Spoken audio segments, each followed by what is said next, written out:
this is where I was fielding at first slip, Okay. and I will face the first ball that was bowled by the Australian bowler. Okay.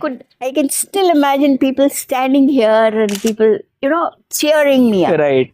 So he said, okay, she is a lady. So she's going to be the Lady Gavaskar. Wow. When the late Prime Minister, Srimati Indira Gandhi ji, used to come and watch us play. Wow. And she would say, Pandit ji, aaj kitna score karoge?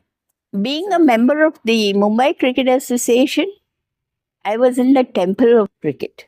You were the first person to be called and awarded on a dais which had Sunil Gavaskar, Sachin Tendulkar, Rohit So Sharma. the moment Sachin came to bat, I would have my hands behind me and I would be just watching him bat. My favorite is Jemima Rodrigues. The reason being that when I see her on the field, I get back my cricketing days. 99 was a year when I lost my husband. I had 2 daughters. I had a collapse on the operation table the next morning. 21, I had a cerebral stroke. I had to have 2 people to hold me and 1 person to feed me. 2024, reports came in that I had a malignant tumor in the uterus and it had to be taken out. Everything was done, came out of it. And today I am here sitting.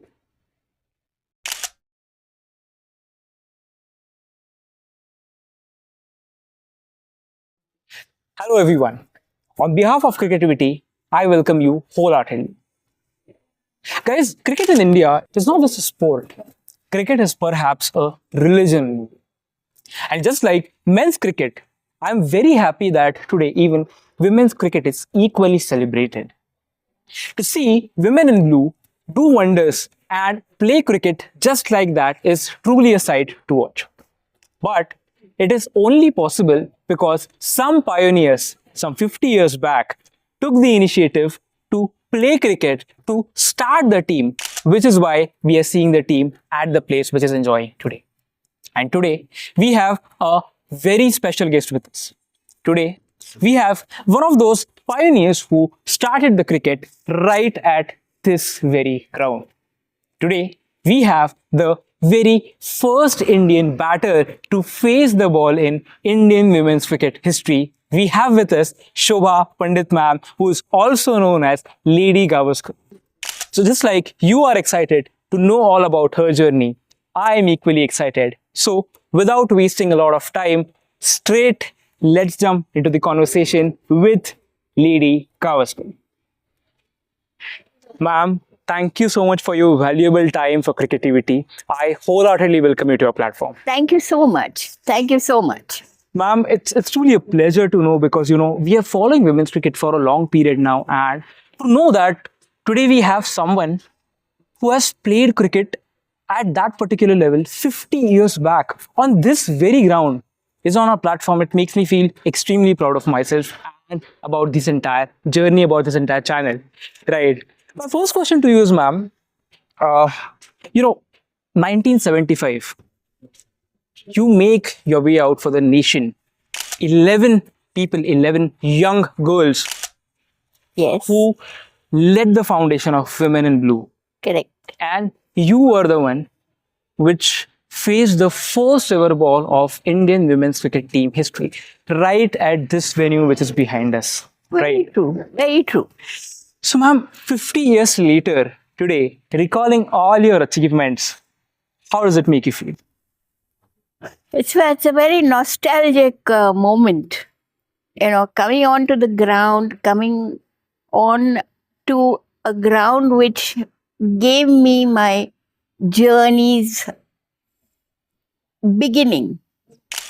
And today I stand here 50 years down the line and recall all those happy memories that this stadium was sounding, and there was so much of halla gulla going on.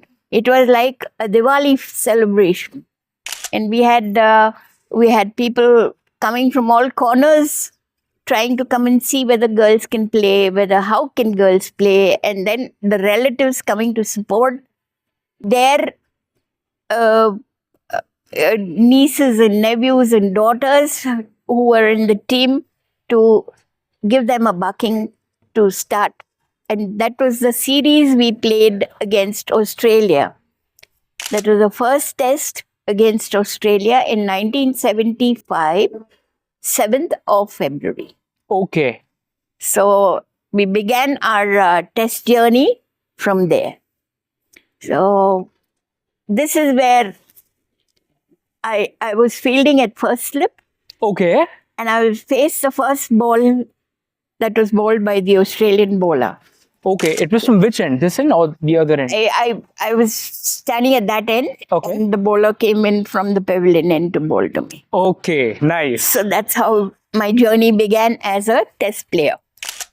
Wow, that's truly amazing to know, ma'am, that right at this ground 50 years back, it feels surreal to even know that 50 years back, player who started Indian women's cricket team is sitting and giving us the insights of what happened back then. But we are more keen to know what exactly happened on that day. What were your thoughts before knowing that, you are going to face the first ball for Indian women's cricket? Well, we were too young, and we were all energetic, and we were all bubbling with energy just to go onto the field and to see what it feels like. Somebody bowling, a fair-skinned person coming and bowling to you. We've had bowlers, we played domestic cricket earlier, so we knew what cricket was, but having a fair-skinned person to come and bowl to you, it was a little different to what we were doing on the domestic level.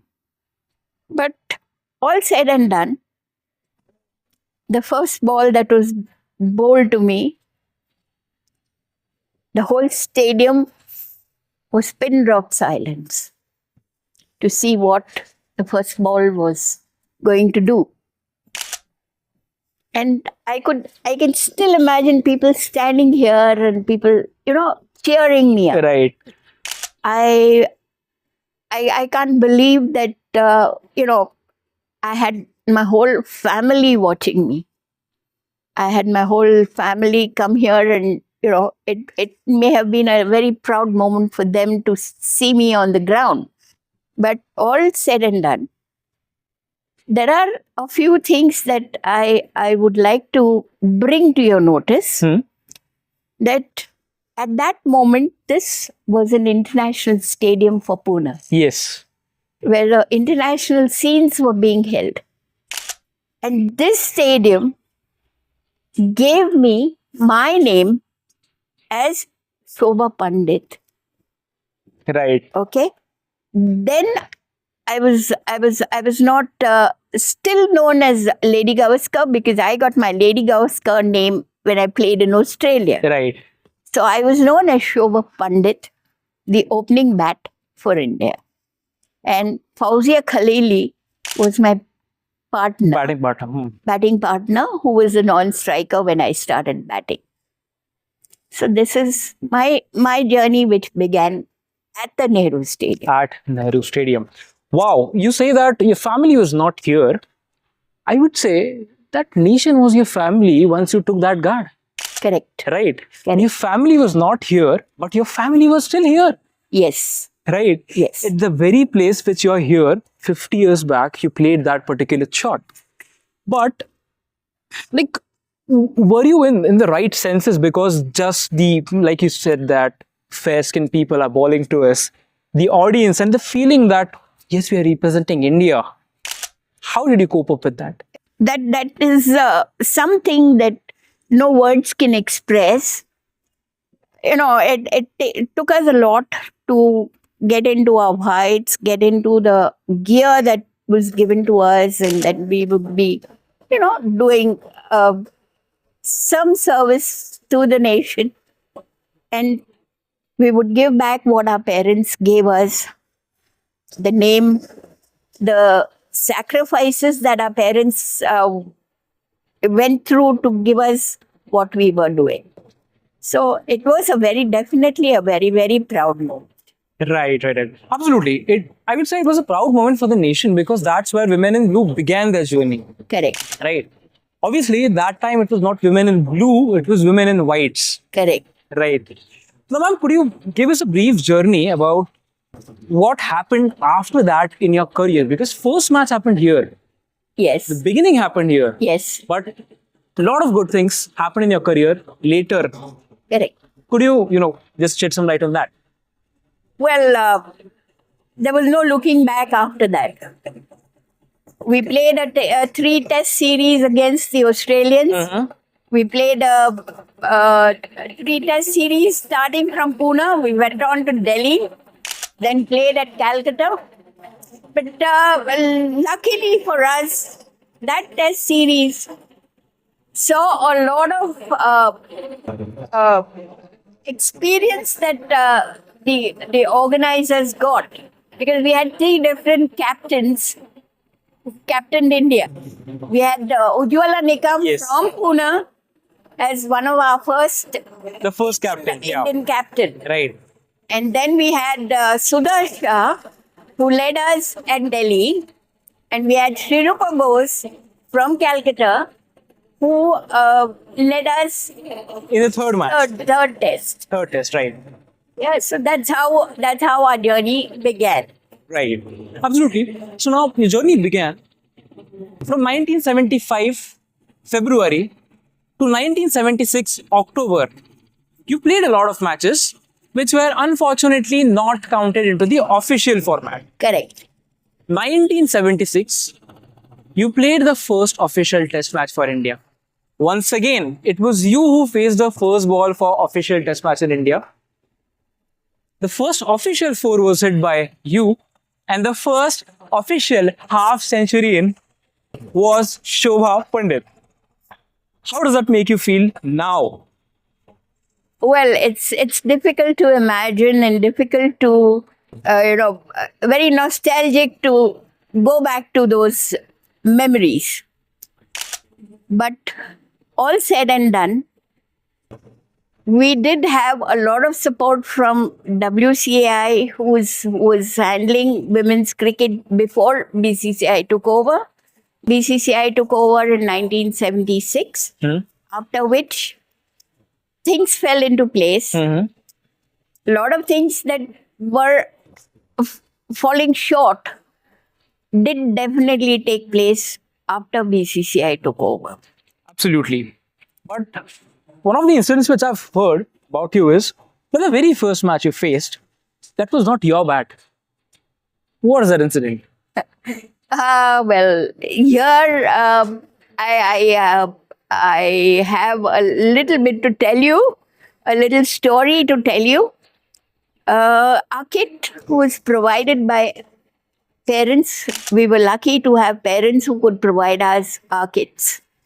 And during the practice, the previous evening, my bat cracked. Oh, So I had no bat to use for the actual match. And Lala Manaji was our manager then. And, he would call me Sher. So he'd say, Sher, chalo pad up karo, aaj kitna score karoge? Unfortunately, I had tears in my eyes. So he says, मेरा शेर रो रहा है. शेर तो कभी रोता नहीं, दूसरों को रुलाता है. ये क्या बात हुई?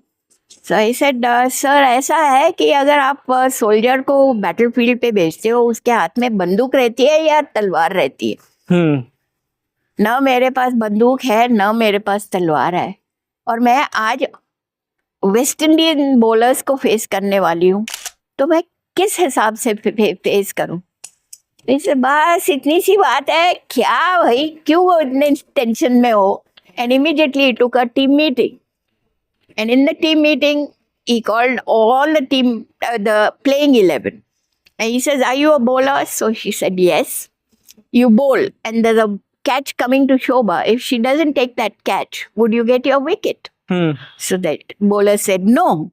So similarly, today, just at this moment, she requires a bat. And you need to give her that support as a team member. And I would request all of you to please help her get a bat. And immediately there were 10 bats that were kept in front of me. So I picked up a bat, and it so happened that I picked up a Granny Kills. Wow. we had heard a lot about the Grainicles, and it was a dream come true when I saw a Grainicles in my hand. Just holding that Grainicles, I was in the seventh heaven. And I knew that today, come what may, I have to score. Whatever happens, the moment I'm on the ground, I'm not going to come back before I score a 50. And as luck would have it, that bat belonged to Diana, Oh, wow. my teammate from Mumbai. Mumbai.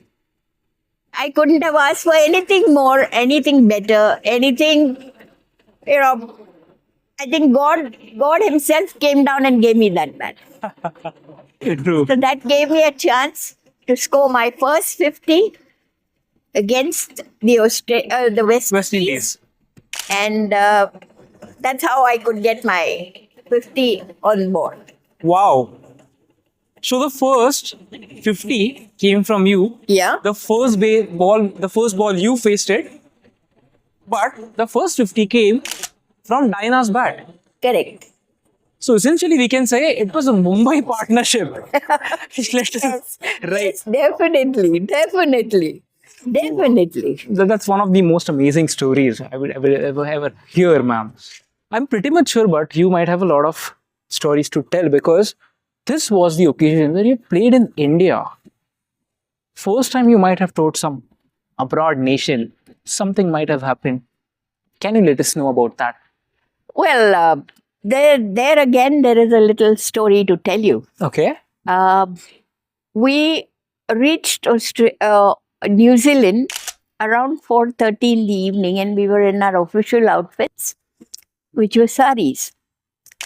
So they said the ladies have come from India. And later on, the next morning, they saw all of us in our whites, ready to play the test. Now, what happened was, there was a press reporter who had seen me the previous evening and who came in to watch me play the test. So he put Lady and he put Gavaskar because Gavaskar opened the batting order for India. So he said, okay, she is a lady. So she's going to be the Lady Gavaskar. Wow. So that's how, I got my very valuable name attached to my name as Lady Gavaskar. Absolutely. So it was during your first international tour? Absolutely. Wow. First ever international twin tour of Australia and New Zealand. Wow. And the title of Lady Gavaskar was given to you by Australians or by Kiwis? Well, it was given by the Australians Okay. when we were playing in Australia.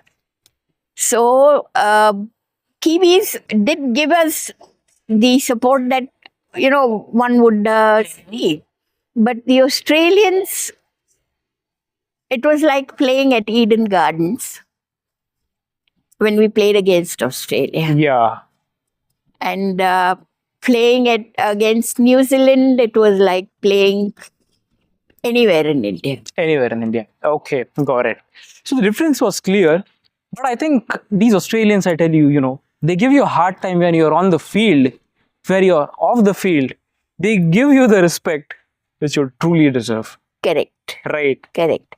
So you told that tour was your first tour. That tour, I think, was much more crucial for India as well, because I think the first official 100 from India, I think it came from Shanta Rangaswamy's bat.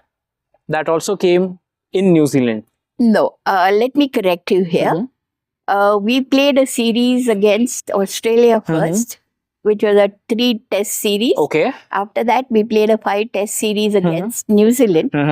And Pune was the place where Shanta got her first test century. Yeah. 119 is what she scored. The first century, yeah. Yeah. So that's in India against New Zealand.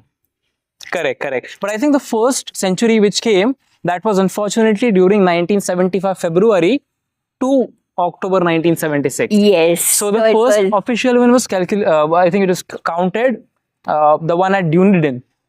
Yes. Right. Correct. So I think a lot of records are missing during that particular time, Correct. and also a lot of memories for you. Oh, yes, you can say that again because Diana incidentally had 100 test wickets to her credit. Wow. Unfortunately, it's not on records because records were not maintained at that moment, at that point of juncture. Women's cricket, the records were not mentioned. Right. So, not maintained and mentioned. So, therefore, I tried getting the playing 11 for the first test in Pune at the Nehru Stadium. But unfortunately, I could not get the playing 11 because it was not officially recorded because it was an unofficial Right, test. right. So Correct. that's how it was. Okay. But now, like you mentioned that, yes, records were definitely not, statistics was far away from the game because game was nowhere in the limelight at that Yes. particular point. Now, at that point where game was away from money, from limelight, one of the most interesting questions which I have is, how did you fund yourself on an individual level and how did the team fund itself? Because cricket is not a, cheap Easy. game. It's a very expensive game. How were the finances managed when, WCAI was also at just, taking its initial steps? We were very lucky to have parents. Huh? Very, very lucky to have parents who supported us left, right, center. And never did they even frown because we had to get our traveling tickets, we had Okay. to get our kit, we had to get everything possible. And it was the family who was looking after us. So whatever we got was all thanks to the family. Yeah. Okay. Well, the only advantage that we had was WCI was a very good organizer. And here I would like to mention Mr. M.K. Sharma, without whose hard work, selfless hard work, we would not be seen as lady cricketers. We fought all odd ends. to Because make he it was there. happen. Yes. And he was a father away from home for Wow. all of us. Wow. And we were very young, except maybe a handful who were the seniors, like Shanta, Barrows. They were the seniors. But the others were all young. So they had to be nurtured, they had to be looked after well. And so he was a father away from home. Absolutely. I would like to let everyone know M.K. Sharma has perhaps had a lion's share in pioneering women's cricket in the nation. It's so unfortunate that he's not here today to see the state of Indian women's cricket, to see the heights which Indian team is currently witnessing. But without his support, it was just impossible for women's cricket to thrive in our nation. Absolutely. Absolutely. In fact, I would put it this way that for me, Mrs. Aloo Bamjee was my godmother from Mumbai, who gave us the platform to play women's cricket.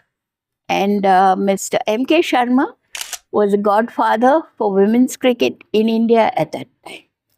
Absolutely. And one must never forget the parents. Right. So we are what we are today is all solely because of their efforts. An appreciation should be given to all these people who have actually laid a very strong foundation of the game, because the society back then, 50 years from now, we cannot imagine what level of misogyny might be there. You might have faced a lot of incidents for it as well. And then coming up, you have to fulfill all those things after having those hurdles. So there is a graphic art which you see on a lot of occasions, that what women have to go through, the hurdles and all of that. That is something which you face because there were some good people. Correct. But on the other hand, just like we have mentioned, misogyny was very much prevalent in the society back then. Obviously, there were some good people who definitely helped you, but you might have encountered some situations which were definitely not favorable for women cricketers or for women in general who are playing? Let me come to this then. Had it not been for my father, I had two grandmothers in the house. Okay. I had my father's mother, my dadi, and my mother's mother, my nani. Now, my nana's house had a big ground. We used to go down and play, and all the mamas used to get together. And my elder sister, Jyoti, and me, we were the only two girls who would be in the team. And my grandma would be very, very strong of the idea that they're girls, they're playing a boys' game. Who's going to get married to them? Because if they get a hurt, nobody will even look at them. So that's when my mamas came in very strongly and said, look, we will look after them. If at all they don't get married, we are there, we will look after them. They're playing very well, they're playing better than some of us. Let them play. So on the quiet, there were two entrances to the bungalow. So if grandma was standing near the dining room, we would get a whistle from behind and we would go from the back gate down and we would start playing. Wow. But it was a good 3-hour game that we play with no kookaburra balls, no granicle bats. Come what may, if there were 8 people gathered, we would say, okay, 4 in one team, 4 in one team. We'd have the wall to show us the stumps, or we would have stones that would show us the stumps, and that's how, with a tennis ball, we would play. And I think most cricketers did do that. Because that's how the cricket begins in a person. Yeah. It's called gully cricket, but it's the most important aspect because it teaches you dedication, it teaches you adjustment, it teaches you competition, it teaches you, you name it, and it's there. Yeah, absolutely. There's no money involved. There are no heavy clubs that fund you with whatever you want. You are happy where you are. No umpire, no third umpire, but yet decisions are accepted. And that's how we enjoyed the game. Right. And that's why we became good cricketers thanks to those games which taught us the actual ethics of the games. Absolutely. But one thing which I can sense from the way you're speaking, the team, the first team, and all the cricketers which were playing in the first team were only out of 2 categories. One was who had extremely supportive parents. 2 who were rebels.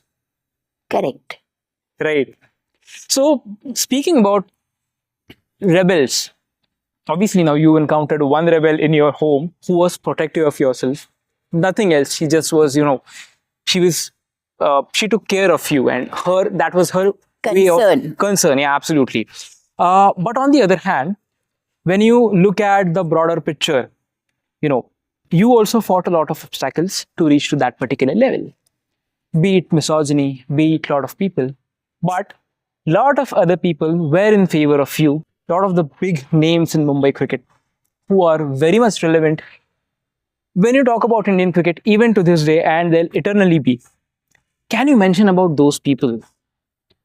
Being a member of the Mumbai Cricket Association, I was in the temple of cricket. Yeah. And when you are in a temple, you have a lot of gurus who guide you, who nurture you, and who look after you. Just a few names to remember. We had Vijay Merchant, we had Bapu Nadkarni, we had Madhav Mantri, we had Raj Singh Dongapuji, we had Polly Umrigar. The name that will never fade from me till the last moment, till the last breath would be Sunil Gavaskar. Sunil Master. Because what he's given me, I think no money or coach could give me. He gave me his life in his own little way. In his own little way, he would tell me where I'm going wrong, why I'm doing this, and why I shouldn't be doing this. we had V.S. Patil, who was known as a marshal in the cricketing field in Mumbai. Ravi Shastri and I had him as our coach. Wow. So our nets were close together. Okay. So when I would go to bat, Ravi would come and bowl to me. When Ravi would bat, we would go and bowl to him. Vice versa. So that's how, we practiced. Hmm. And Marshall stood by us very, very strongly. He used to tell us that one should have at least 5 hours of practice a day or play a match every day. So basically 5 hours a day. Yeah. Automatically, unknowingly, the body is exercising for 5 hours. Right. But if you ask them to go to a gym, you ask them to do this, they would not do it. But here, unknowingly, your body is doing what it needs to do. Yeah. With your own will. With our own will and with our own passion to do better. So that's how we grew up in Mumbai. And I was a member of the Podar College for some time so that I could get Patil sir's guidance. And Patil sir today is a name to reckon, because even today, off the field, on the field, the tips that he has given me helped me even after I gave up cricket. When I started coaching, I did 20 years of cricket coaching in Pune. And that's when Patil sir's advice fell into place for me. So it was important that, Patil sir was there for us. Right. And then we had Sachin. I played a match against him when he was in school. He was in Shardashram school. He, Vinod and Sanjay Manjrekar. This was a trio that was on the field. And, they were in the 6th standard and we were in college. But the amount I learned from him on that day, I think nobody would learn. Wow. No games teacher with them, no coach with them, no manager with them. But every bowling change, every batting change, every fielding position was perfectly arranged. And that's where you realize the strengths the Bombay players had. True. The dedication, the determination, and the love for the game. So the moment Sachin came to bat, I would have my hands behind me and I would be just watching him bat. So once the captain came to me and gave me a tap on my shoulder, "You're playing a match.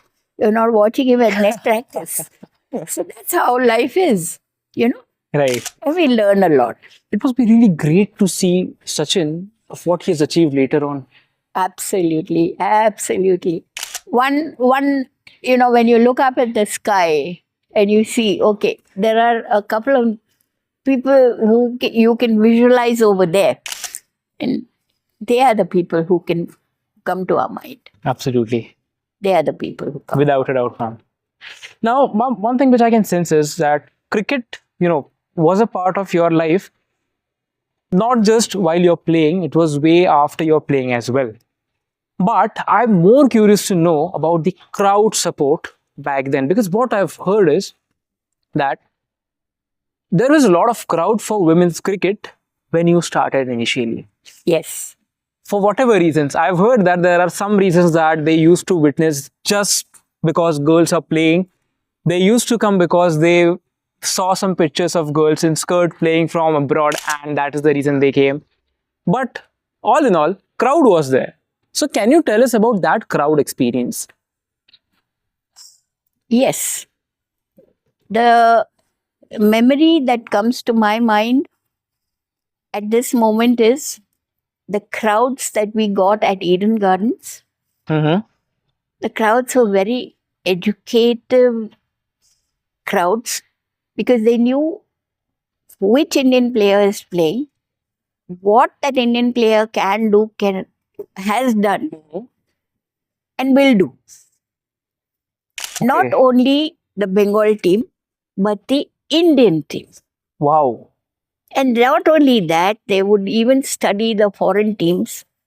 They would appreciate what the foreign teams would do, not only give applause to the Indian team. See, that is what is important. That crowd should enjoy the game. Absolutely. But 50 years from now, the crowd was having the understanding of the strength of every single Indian player. Yes. That's actually surprising to know. That's because we had a very progressive 15-day camp in Calcutta before the first Indian team was selected. And I recollect Sunilda and Pradyuda were our coaches for the net practices. And PK, the famous PK, the Pele of India, was our fitness coach. Okay.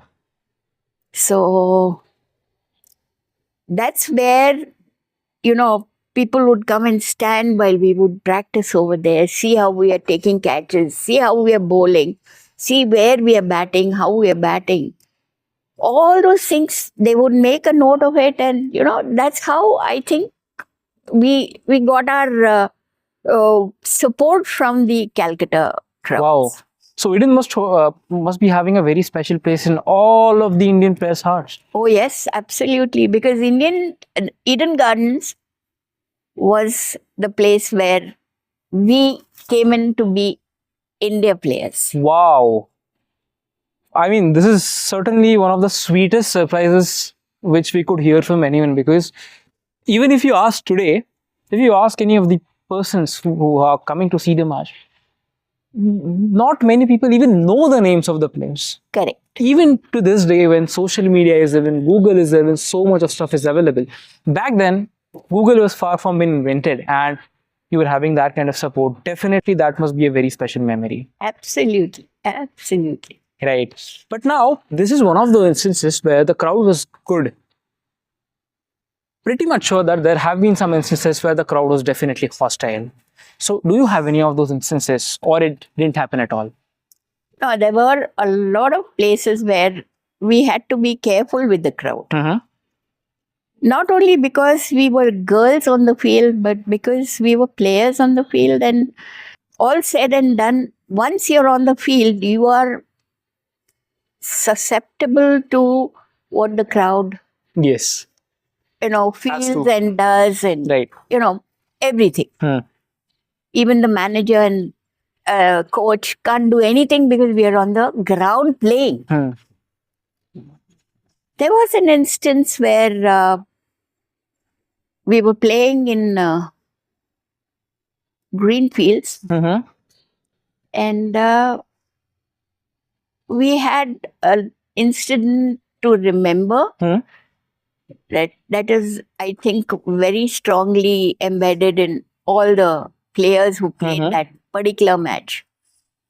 Well, we had to be taken to safety levels, and then they had to change the venue, and we ultimately played on an Air Force strip. Oh. So every time a plane would take off, the umpire would say, wait, because the appeal would never be heard or the catch would never be, seen. So we had to wait and see that plane took off or landed, and then we would continue. But these were part and parcel of the growing up. You've got to go through this to appreciate a good moment. Right, absolutely. So, and I think every cloud has a silver lining. Right.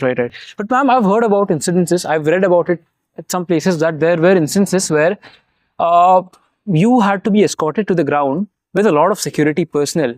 Also, I've heard that there was some incident where you were given safety pins. Yes. Right. That is because, crowds can get frenzy. And not only for men's cricket, but even for ladies' cricket, we have to take our own precautions. And maybe the manager thought that was the safest way to give you a safety pin.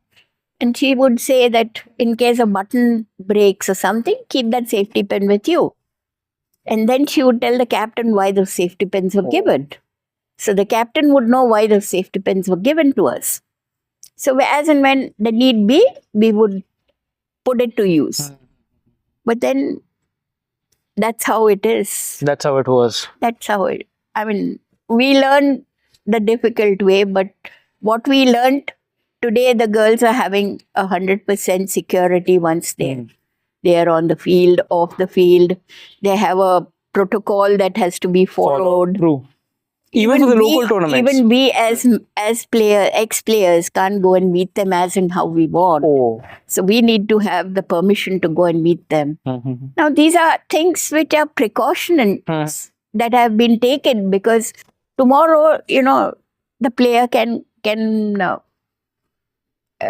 anything can happen. Yeah, absolutely. You know, with the recent scenario of the money involved in the games, even when women's cricket, we have to take that precaution. Right, absolutely. So protocols have to be maintained. Pretty much sure, ma'am, that all these instances, some good, some bitter memories, some good memories, but all of these shaped up all of you as a person, because that was very crucial, especially for you going in the longer run, because a lot of things happen in your life. In 1981, they got married. 1983. 83, I'm sorry, in 83 you got married. But in 1999, tragedy did strike you. You were left in a position which was very vulnerable, but yet you managed to overcome out of it just because of whatever you have learned. So, if you're okay to share about that incident, could you please let us know about it? Yeah. 99 was a year when I lost my husband. And it so happened that I had two daughters. My elder daughter had just gone to the 10th. My younger daughter was just in the 4th. And I had my parents with me. But had it not been for my game, maybe I would have never been able to come out of this particular incident. And maybe my upbringing for the children would have been different. Today, as a sports teacher, even today, my students come to me whenever they feel a little low, whenever they feel like talking to me over the phone. I have boys who call over the phone, break down. They have the right to do that. Every human being has the right to do that. And they bring out their heart. I mean, had it not been for this game, I may not have been able to handle this. True. So I think it's very important that, we learn some game to accept defeats and victories. Defeats help you to come up again. If you're a true sportsman, you'll never give up. And victories teach you to go ahead. Wow. So that's how we see every particular event, even today off the field, every particular event that I see every day is a learning. Absolutely, it is. And a coin always has two sides. So you've got to just accept the side that is coming your way for the day. And that's your call for the day. Absolutely. So that's how I see it. Ma'am, your optimistic approach is very much prevalent even to this day. Now, I can see this because I've known ma'am from the past 2 months. I've interacted a lot with her and I'm seeing a lot of things which I've known about her. Now, she told that in 1999, the tragedy struck her. She had to, survival was also a biggest problem. But even at that particular point, when survival was a problem, her heart and her love for the game was so much that she trained a lot of students for free of cost. A lot of them went on to perform for the national team for a longer period of time. Now, the thing is, ma'am usually doesn't speak a lot about herself, which is why I have to speak on her behalf. She has done it on a lot of occasions. But 1999 was not the only year when she faced a major setback. The person who contributed so much for the Indian cricket team had to deal with a severe illness, which started very recently. even at this point while she is interacting, she is still dealing with that particular thing, and yet she's here. You know, it's really a mixed feeling for me, ma'am, because on one side I'm really sad to know that that has happened to you, but on the other hand I'm getting motivated because you're still sitting here giving out a message to the youngsters. So ma'am, I would like you to know the entire story to everyone so that everyone would understand what you have been through and how you're coping up with all of it. Right. Let me get to it. 2013, I launched my first book, my autobiography called Beyond Boundary. I finished the launch and I came back to Pune. And I had to undergo a small little surgery. Okay. During which, unfortunately or fortunately, the doctor forgot to open the main artery to the left leg. Oh. And for a year, I had no blood flow to that leg, and that leg went on to cellulitis, and I had septicemia simultaneously. So, on admission to another hospital, the doctor on admission said, we'll have to amputate your leg up to the knee. So I had to accept it because he's a doctor. He knows what he's saying. So he said, well, ma'am, I don't think you should give up so soon. Because I heard you played cricket for India. So I'm going to be your captain and you're going to be my teammate. And we're going to try and save that leg. Though it may not be 100%, proper. But at least you'll have a leg to talk of. And that's when we went on to being a team. He saved the leg. But because of septicemia, I had a collapse on the operation table the next morning. And the message was sent to the family, the children, that please call whoever you want because Mama is quite serious. But you know how it is. He's always there to hold your hand. And they revived me. I came back. And I didn't even know what had happened to me. So, after coming back home, I had a very close son, you can say, who visited me, came down from New Zealand, and he used to call me Shobha. Akka is Elder sister, yeah. Okay. So, he said, Shobha, how did you deal with that? When you collapsed, what was your feeling? Well, I told him, I said, I didn't do anything. I went up, I said good morning to God, and I asked him to give me another chance to be with my children because they needed me. And I came down and I'm here with you.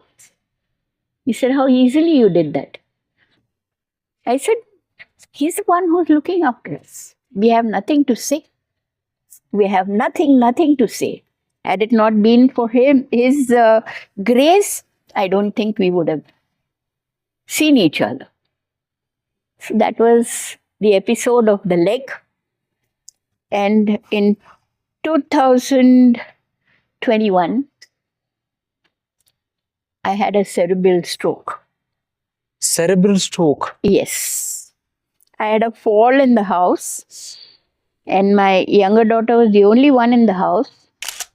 And she had to call the neighbors, and they had to shift me to the hospital, and MRI was taken. Fortunately, all my reports were clear. So the doctor said, what are you doing? I can't even pinpoint anything to say that this is wrong with you or that is wrong with you. But where did the thing come in? So he said, I'm keeping you under observation for 2 days, after which I'll be called a fool if I keep you in the hospital. So after 3 days of hospital stay in Pune, he said, you can take her home, but she will require some help at home. Because I had completely lost my balance. I had to have 2 people to hold me and 1 person to feed me. In that condition, my son-in-law, my elder daughter, and Sneha, my younger one, took a decision to shift me baggage to Bombay, to my cousin's hospital. Okay. Which is now an old age home. They had a big long talk with me, telling me that we're not dumping you into the old age home. We're just giving you time to recover. The moment you recover, you're going to come back and stay with us in Pune. So, in an ambulance, I was taken to Bombay, and I was in that hospital for 3 months. I had a very good physio who was doing sports medicine, and we had a goal every day, every week, every 15 days. So we worked towards it, and I was walking again. I was clapping again. I was singing again, and it was a moment that I think every patient should have in his life, his or her life. We climbed 4 steps, 2 steps first, 5 steps next, 10 steps next. And then I was at the doctor's house, and he said, "Look, we have a guest for lunch." So that's when they realized that I was able to climb steps and go up. Wow. So that was it. Came out of that. Coping up with that, having to depend on a maid who would come and give me a bath, take me for a walk, a walking stick to support me. I accepted all that, trying to recover from all that. And then suddenly, 2024, May, I took ill again. And that was when my gynec came into the picture. I went to her, and we went into all the things, all the procedures that were needed. Biopsy was done. The reports came in that I had a malignant tumor in the uterus, and it had to be taken out. Cancerous tumor. Yeah, cancerous. Malignant is cancer. Oh. So everything was done, came out of it. And today I am here sitting. Serving as an inspiration, ma'am. I think His grace is very strong. Had it not been for His grace, nothing really works. Absolutely. His grace was there, but fortune favors only the brave. Right. You got back what Jas Patel sir told me when I started as an opener for India. Right. He kept saying, "Fortune favors the brave." Brave, right. So That happened. So, ma'am, after 1999, things were not as smooth for you at all. Lot of period, you faced lot of difficulties, you faced lot of hurdles, hardships, and everything was like nothing was going really your way. The only thing which kept you going was your optimistic mindset. And like you said, grace of God, because fortune favors the brave. But January 2025, that moment, 50 years of Wankhede Stadium, and you were given the honor which you truly deserve when you were the first person to be called and awarded on a dais which had Sunil Gavaskar, Sachin Tendulkar, Rohit Sharma, and all the legends of Indian men's and women's cricket team who are from Mumbai. How was that moment, and how did it help you revive yourself? I couldn't have asked for anything better. It was a big blessing to be amongst the stalwarts of the world, the little master, and you name it, and the words fail to thank them enough. I think here, had it not been for MCA, Mumbai Cricket Association, and the Apex team headed by Ajinkya Naik, who's the president, we wouldn't have had this opportunity to be amongst such great people. just to bring it to your notice, 2024 or 2023, we were awarded again MCA by the MCA. We were awarded as the first Mumbai women's team to have played and who are celebrating the Golden Jubilee. Oh, yeah, 1973 to 20. Yeah, correct. Okay. And there we had the good fortune of being awarded these things under the late President Shri Amulkar. Oh, nice. So I think we were the honored people, we were the blessed people to have been honored by him. And thanks to Mumbai Cricket Association. Absolutely. Like you always mention, Mumbai tumsa maher ahe. Mumbai has been instrumental for you, for Indian cricket, and for everything. जसं Mumbai cricket association मी MCA ला गेले, वानखेडेला गेले की माझा पाय बाहेर सुटत नाही, परत घरी यावं असं वाटत नाही. तसंच आज मी जिकडे बसली आहे तेही माझं माहेर होतं, कारण इथनं मी क्रिकेट सुरू केलं होतं.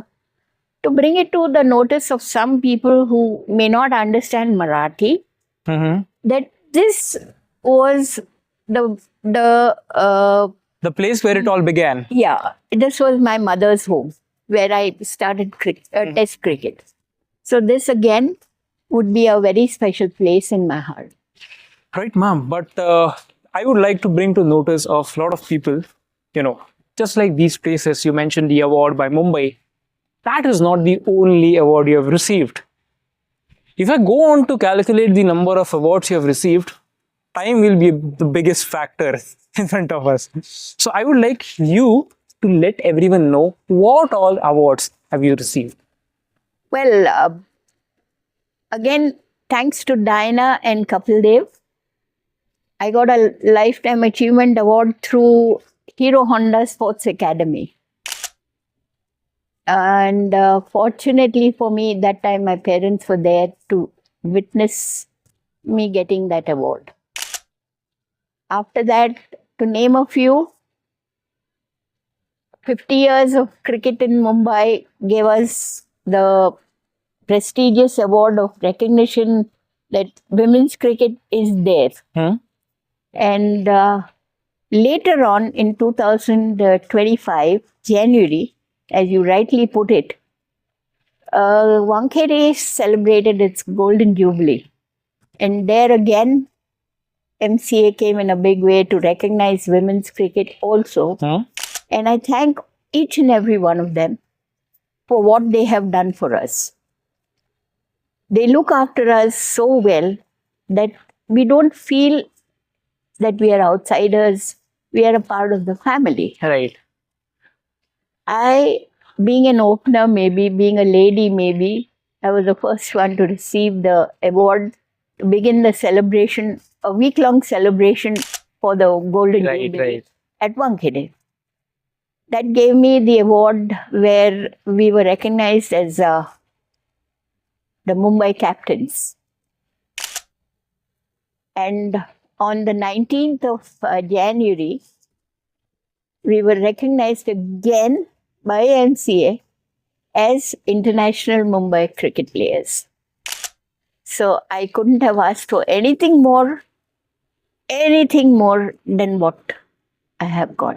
Right, yes, just to remind you that Podar College, where I was a student for some time, has recognized me as a Podar Ratna, along with Ravi Shastri. Wow. So that is a big honor. Then a few to mention, 81-82, along with Ravi Shastri, I was a Chhatrapati Award winner. And lastly, but not the least, I got a Lifetime Achievement Award from the Masgaon Cricket Club, again under the belt of MCA. So there are a few of the awards that came my way. Few of the many awards which you have received, I would say. Yes, thank you. Right. Thank you. Ma'am, honestly, with you being here, at the place where it all began. The time is going so quickly, we just don't want this discussion to end. But due to some restrictions, we'll have to stop. I want one promise from you. We want to know the entire history of how the first team was started, and we would like to interact with you, with your permission, some other day for it as well. Definitely. I would be ever happy to be of some help to the upcoming players, because that will give an insight to all of them. And nothing better than, passing down the baton from our hands to the younger generation. Younger generation, absolutely. You said that you'd be happy if you're of some help. Of some help, ma'am, really. You have made so many players from scratch to the people who have played for India. You have literally passed on the baton very early, and you're doing it even now. I feel extremely proud to say that this interaction is one of the interactions which is happening on our platform, because we have that kind of player in the form of you. Once again, ma'am, thank you so much for all your time. I know your time is very much precious, but this time will be the most precious time of my life till now. And I'll remember it for quite a long time. With Nehru Stadium being the witness of the first test match, of your first inning and of our interaction, I would like to say that we are ending this conversation, but not before I ask you some more rapid fire questions. I mean, you're a Mumbai player, you have a habit of facing quick balls. Rapid fire is something which won't be a difficult thing for you, right? Not at all. Absolutely. So, most mischievous player? You can also name yourself if you are one of those.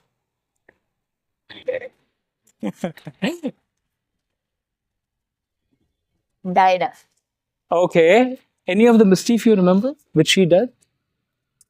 Well, on the field, there would be a lot of activities when she would stand as a silly mid-off player, and the batsman trying to play the defense, and she would be there looking at the player and how it is. Right. That's one of the few things that come to my mind. But she was very good at it. Absolutely. She's a very good soul to be with. All said and done, she knew her cricket thoroughly, and she has been a big pillar for all of us. Yeah. For the Indian cricket, I would say. And the Indian cricket team Right. as well. Right. Yes. We're just hoping and praying that the BCCI recognizes her services and thinks of giving her a Lifetime Achievement Award. We would be grateful if that happens. That Right. happens, and happens at the earliest. Absolutely. Thank you. Absolutely, ma'am. That is something which even as fans of women's cricket, we would like to see that happen. Yes. But what you have mentioned has opened a completely new dimension of our perspective towards Diana, ma'am. Because for us, she was like legend, a pillar. Now you have mentioned that she was also one of the most mischievous teammates. That's certainly a surprise. Right. Now, if I ask you, you have played on a lot of occasions. You found somebody to be the most difficult player while you were batting, the most difficult bowler for you? Anyone you recall? At the moment, I cannot recall that, Okay. but there were a couple of players. There was a bowler from Calcutta, Sharmila Chakravarti. Okay. She was a left-arm leg spinner. Okay. She was quite a bowler to face. Face. Okay. Something like what Diana would do. And I think another person that came to my mind was Rajeshwari Dholakia. She had a flight in her bowling. Not the flatter deliveries, the flights would deceive us. So as a central zone player, as a player from Indore, I reckoned her as one of the good players. And spinners was something that I would have to be careful, because I used to be a very aggressive player on the field. And I had to control my aggression to a certain extent when the spinners would come. Okay. that explains itself because my next question was you'd be preferring to play spin or pace. But I think we have the answer now. Okay. Laziest teammate.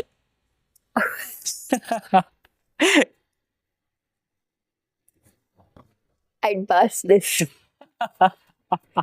Okay. So I can see that why defense of Mumbai players is so good. Okay. One of the opposition players from abroad nations which you admired the most. Lynette Smith, who was the opening Okay. bat of the Australian team. Okay. She being a counterpart of mine on the other side, I learned something from her. Okay. Fine. Now you talk about generations of cricket, right?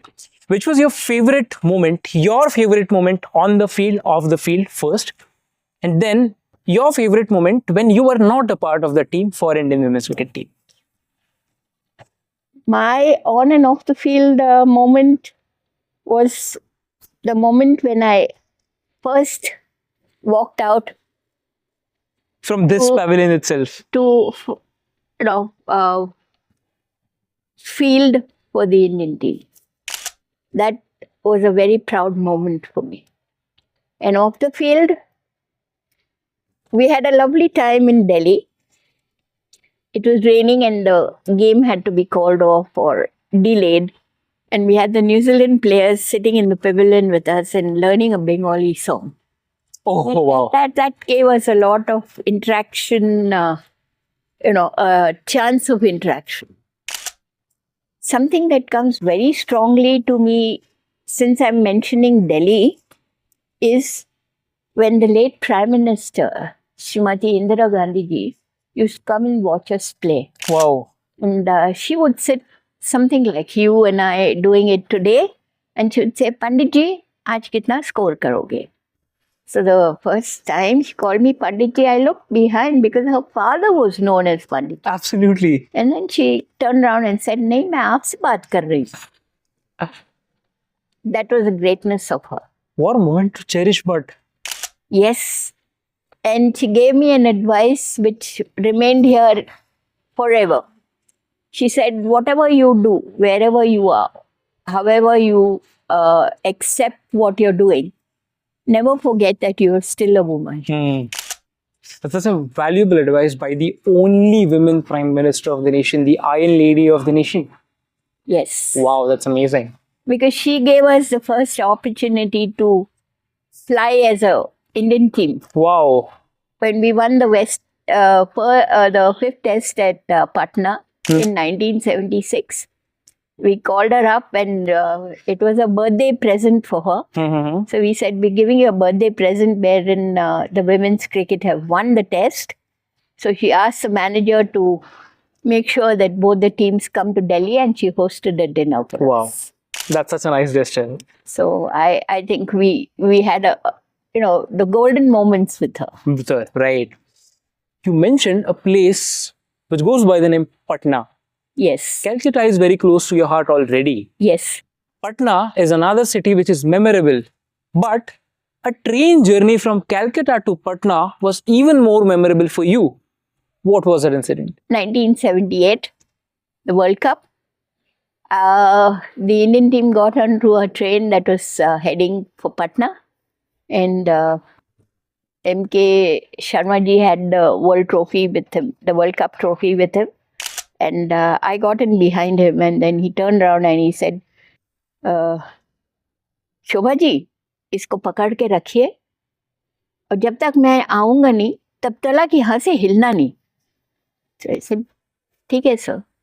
And he knew that once he gave me something to do, I would make sure that even, I would hold on to it for life. No matter what happens, yeah. For life.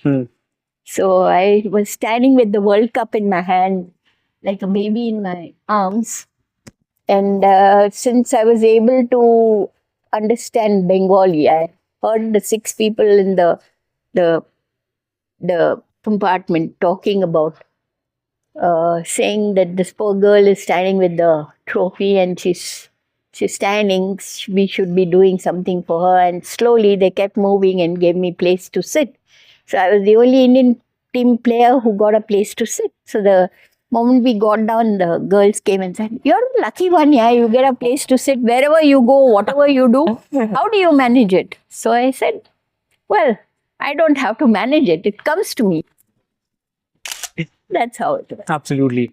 And you were holding that World Cup trophy with you. Yes. Like, who gets this opportunity? Yes. Is it possible now to get a World Cup trophy throughout the journey wrapped in your arms? So that's how we traveled. Right. That's amazing. That's really how we traveled. That's truly one of the most interesting stories of Indian cricket, I would say, perhaps, right? Now, ma'am, since so much of cricket has changed, I have one last question for you. Amongst the current generation of players, who is your favorite? My favorite is Jemima Rodrigues. The reason being that when I see her on the field, off the field, I get back my cricketing days. She does everything for that moment. When she's on the field, she's a player. When she's off the field and her guitar in the hand, she's a singer and gets the team together. Right. And even a person who can't sing, she'll make sure that that person comes and joins in. So on this note, I would like to do something for you. For me? Yes. And maybe for your channel. Okay. If you permit, and if you call this the end of the interview, I would like to. Sure, Mama. We would like to end it, but Yes. we would like you to give one message before we end it Okay. to the upcoming players. Okay. Hard work always pays. Dedication, determination, and fitness are the most important things if you want to continue playing. This is in the field of the games on the field. Once you're off the field, these things also matter in their own little way when you're off the field. So do keep this in mind and never give up the game, come what may. Absolutely. Please listen to the advice which ma'am has given. Somebody who is the first ever Indian batter who has pioneered the Indian women's cricket team. She is giving that session to you. Make it sure that you're following it. Ma'am, thank you so much for all what you've done for the team. And Yes, this is a little thing for me, for you. So I'll be playing something for you. okay. I've got my mouth organ Oh, wow. and I would like to play something for you. Though I'm an amateur, I'm just learning something that will take you back. Okay?